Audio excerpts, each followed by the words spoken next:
Subscribe कीजिए my YouTube channel को।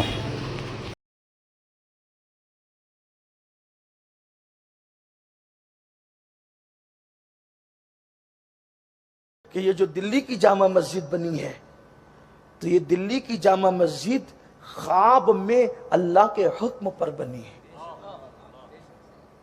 और जब बुनियाद रखने की बात आई तो बादशाह ने ऐलान किया था कि वो बुनियाद रखेगा जिसकी अस्र की सुन्नते गैर मौकेदा कभी न छूटी हो, जिसकी तहज्जुद कभी फौत न हुई हो, जिसने तकबीर उला कभी कसदन न छोड़ा हो, और जिसने गैर महरम पर कभी नजर न डाली हो। ये चार बातें जिसमें होगी वही इस मस्जिद की बुनियाद रखेगा।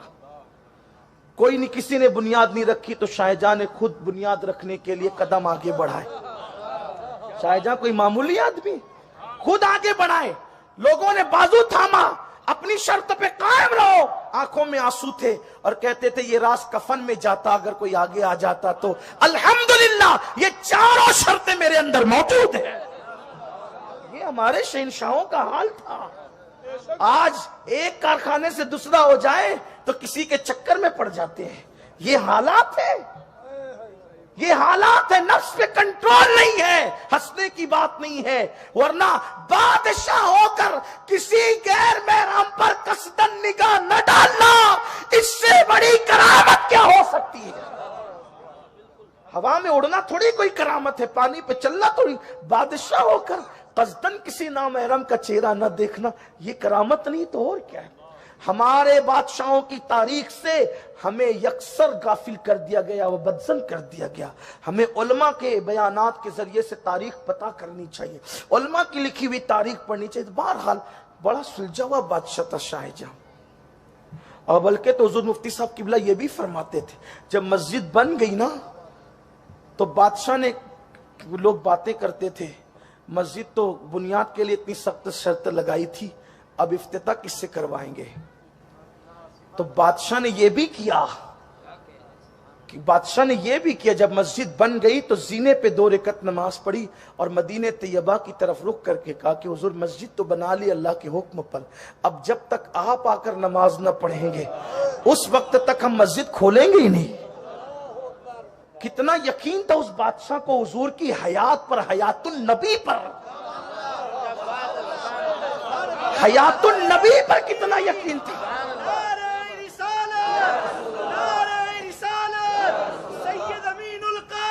किसी बदबख्त ने कहा, सुन्नी नात भी पढ़ते हैं, मेरे आका आओ कि मुद्दत हुई है तेरी राह में अखियां बिछाते बिछाते, और ये भी कहते सुनाए आप पर आशिक के घर तशरीफ लाते हैं, मेरे घर में भी हो जाए चरागा या रसूल अल्लाह।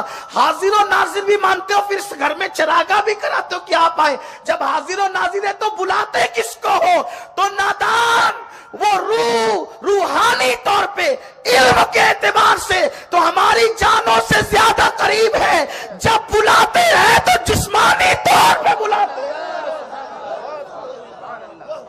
जिस्मानी तौर पे तो वो मदीने मुनव्वरा में है, रूहानी तौर पर तो भी वो हमारी जानों से भी ज्यादा करीब है। अन्नबी औला बिल मोमिनीन मिन, और बल्कि वो तो उनकी रूह तो हमारे घरों में मौजूद है। शेख अब्दुल हक मुहद्दिस दहलवी ने लिखा कि घर में जाओ तो घर वालों को सलाम करो, घर में कोई ना हो तो अपने नबी को सलाम करो, क्योंकि हुजूर की रूह पाक तुम्हारे घरों में मौजूद है। मेरे आका अलैहि सलाम के दीवानों, तो बात कितना यकीन था कि हुजूर आप आए। अच्छा एक बात यह भी है, हिंदुस्तान की दिल्ली की जमीन से बारगाह में अर्जी पेश हो रही कि हुजूर आप आए, और कितना यकीन था रोजाना हौज का पानी भरा जाता था फिर खाली भी किया जाता। जुमा की शब थी, आज भी शब है, ये बड़ी बाबरकत शब है। इमाम अहमद इब्न हंबल ने तो यहां तक लिखा है, शेख अब्दुल हक ने भी मदारिजुन नबुवा में उनके हवाले से लिखा, सरकार गौसपाक ने भी उनके हवाले से लिखा, इमाम अहमद रज़ा ने भी फतावा रज़विया में इमाम अहमद ने हंबल के हवाले से लिखा। फरमाते हैं कि शबे जुमा शबे कद्र से अफजल है। शबे कद्र में जिब्रील आते हैं, शबे जुमा में नूर मुस्तफ़ा माँ की पुष्ट, बाप की पुष्ट से निकलकर हजरत आमिना के शिकम में आया। इसलिए इस शब को एक एतबार से शबे कदर पे फजीलत हासिल है। और मेरे इमाम ने तो फिर इश्क में जो लिखा, बड़ी प्यारी बात लिखी, फरमाया जो नेमत मोमिनों को शबे जुमा में मिली अब क़यामत तक किस रात में मिल सकती है, इसलिए कि नूर मुस्तफ़ा माँ के शिकम में आया। सुभान अल्लाह। तो शबे जुमा थी, बादशाह सो रहे थे, ख्वाब में क्या देखा, हुजूर तशरीफ लाए। अब निशान तो कोई छोड़ना था ना, तो हुजूर हौस पे बैठ के वजू करने लगे, वजू करके नमाज पढ़ी और तशरीफ ले गए। बादशाह उठे, गुस्ल किया और जब आए, अंदर से रास्ता है मस्जिद में आने का, किले से अंदर रास्ता है। अब की कहा नहीं पता, आए तो क्या देखा, पूरी मस्जिद खुशबू से मुअत्तर थी। और ख्वाब में जहां हुजूर अलैहिस्सलाम ने बैठ के वजू किया था, वजू का पानी अब भी बह रहा था। इसीलिए शायद कि वहां पर उस मकाम पर, शायद नहीं बल्कि यकीनन वहां जाली लगी हुई है और फारसी में लिखा है कि ये वो मकाम है जहां अल्लाह के हबीब ने वजू फरमाया। अभी भी जमा मस्जिद के अंदर वो जगह मौजूद है।